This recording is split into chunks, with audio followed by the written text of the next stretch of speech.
I'm now outside of my garage, and the button just lit up that says start self-driving. I will have to reverse out of my driveway, which is about 160 feet. Let's see what happens.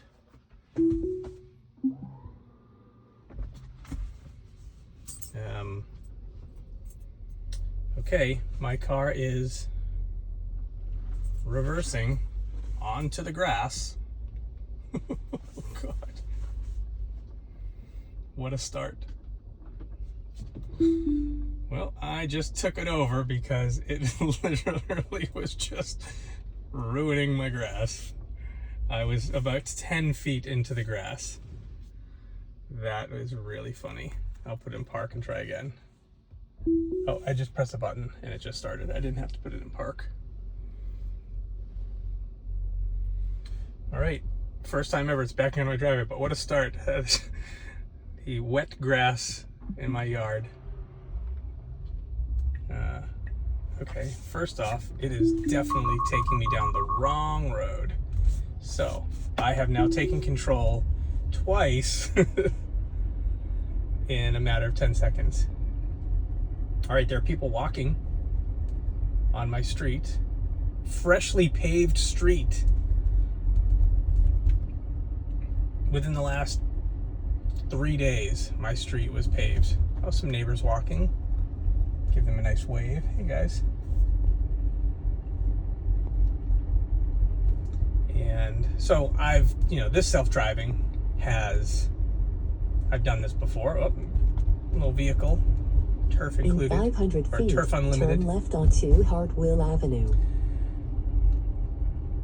So what it's doing now, yeah, I've done all this before. Self-driving on my street in my neighborhood. Turn left onto Hartwell Avenue.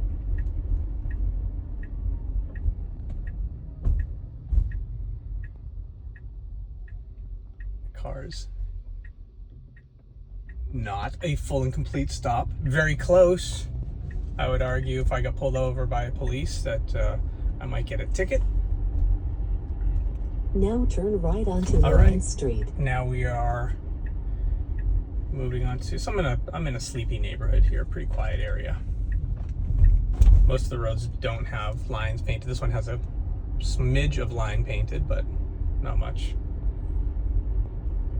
So far, all going as expected. Oh, apparently I'm in sloth mode. I just noticed, I'm going very slow. This is a whole new screen to me.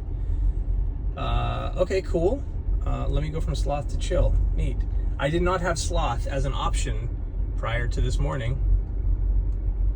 And the fact that I can change on screen like that, I did not have this before. So for those 500 feet, turn right onto Great Road. Thank you, navigator.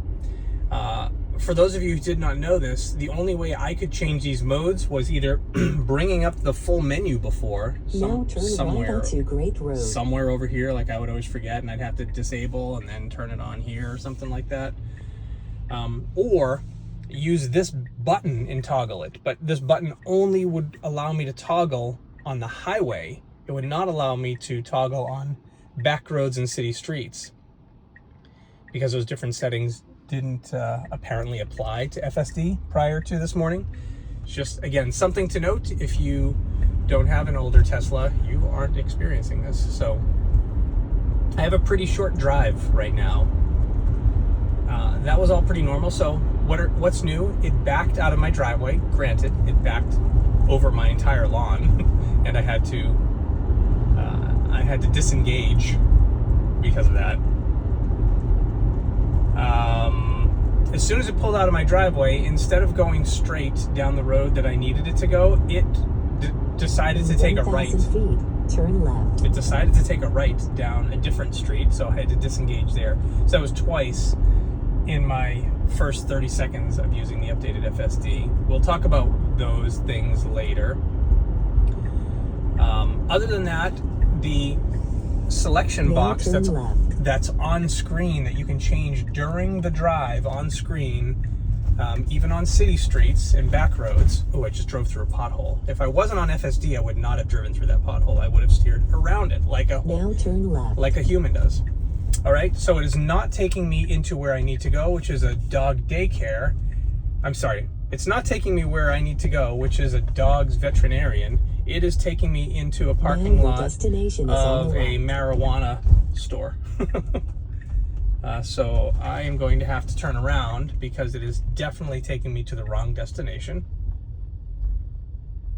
Yep, it's pulling me to the back of a parking lot of a marijuana store and pulling into a parking spot. Oh, wait, nope, now it's reversing. Definitely not reversing into a spot. Reversing into the sidewalk. I'm putting the brakes on because it probably is going to drive into the sidewalk. And now I'm going to drive manually to get to where I actually need to go, which is a veterinarian to bring my dog for an appointment. So my first drive using V14 of FSD Lite had some cool capabilities. One, I have a new start self-driving button. Two, it reversed out of my driveway, though horribly. Three, I can change the speeds. I guess what they're called. I used to have chill, standard, and hurry. I now have a fourth mode, sloth, and I can change those while driving on screen. And then fifth, it did auto park. I do believe if I didn't hit the brakes, it was going to crash into a staircase, a small staircase that it was not seeing. And fourth, it took me to the wrong destination. Would you call that a success?